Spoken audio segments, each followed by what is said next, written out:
चलो बच्चों ये प्रश्न को देखते हैं। तो प्रश्न में देखा है, एक तत्व एक्स नाइट्रोजन में वाई यौगिक को देने के लिए जलता है जो जल के साथ क्रिया करके जेड यौगिक तथा तीव्र गंध युक्त एक गैस छोड़ता है। जेड का निर्माण कार्यों एवं पुताई करने के लिए उपयोग में लाया जाता है। जब CO2 के अधिक को जेड में गुजारा जाता है तो इस यौगिक में पी बनता है।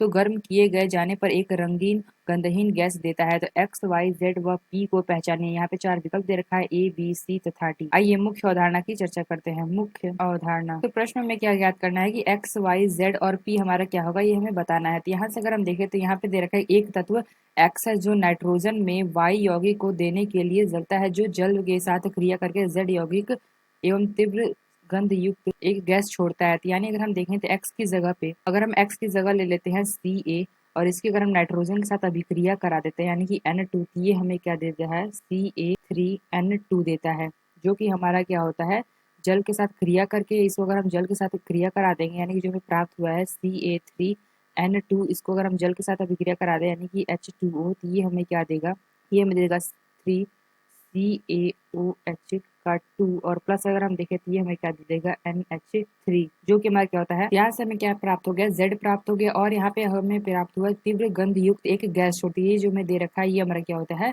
गंध युक्त एक गैस है। यहाँ पे हमने क्या देगा, ये हमारा X है और इसका यहाँ पे नाइट्रोजन के साथ करके ये हमें दे रहा है Y और यहाँ से हम Y के जल अपघट्य यानी कि जल के साथ अभिक्रिया करा रहे हैं तो यहाँ पे हमें क्या प्राप्त हो रहा है, Z प्राप्त हो रहा है और यहाँ पे हमें प्राप्त हो रहा है तीव्र गंध युक्त एक गैस जो छोड़ती है, हमें प्राप्त हो रहा है NH3। तो यहाँ पे अगर हम देखें तो जो हमें जेड प्राप्त हुआ है, जेड के निर्माण कार्यों में पुताई करने के लिए उपयोग में लाया जाता है। तो यहाँ से अगर हम देखें तो इसको हम जेड को यानी कि COH3 को यहाँ पे पुताई के लिए काम में उपयोग में लाया जाता है, यानी ये भी हमारा क्या है, सही है। जब CO2 के अधिक को जेड से गुजारा जाता है, यानी अगर हम देखें CO2 के अधिक में जेड को अगर हम गुजारेंगे यानी कि जो हम जेड ले लेते हैं CaOH का 2 और प्लस इसको अगर हम CO2 के अधिक में यहाँ से गुजारेंगे तो यहाँ पे हमें क्या प्राप्त हो जाएगा, ये हमारा बदल जाएगा CaHCO3 2 में परिवर्तित हो जाएगा। तो ये हमारा क्या प्राप्त हो गया, पी बनता है। तो गर्म किए जाने पर ये एक रंगहीन गंधहीन गैस देता है। अगर हम इसको गर्म कर देते हैं तो ये हमारा क्या देगा, रंगहीन गंधहीन गैस देगा। अगर हम देखें जो हमें पी प्राप्त हुआ है यानी AHCO2,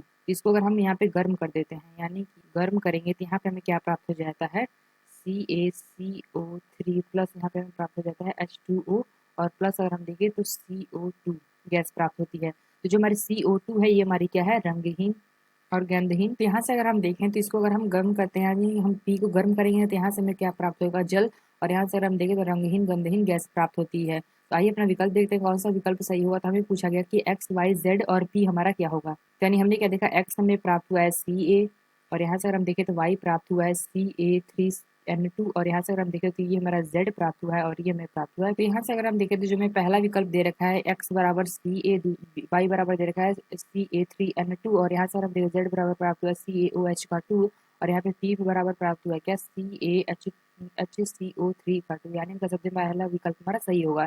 तो आशा करते हैं आपको समझ में आया होगा। धन्यवाद।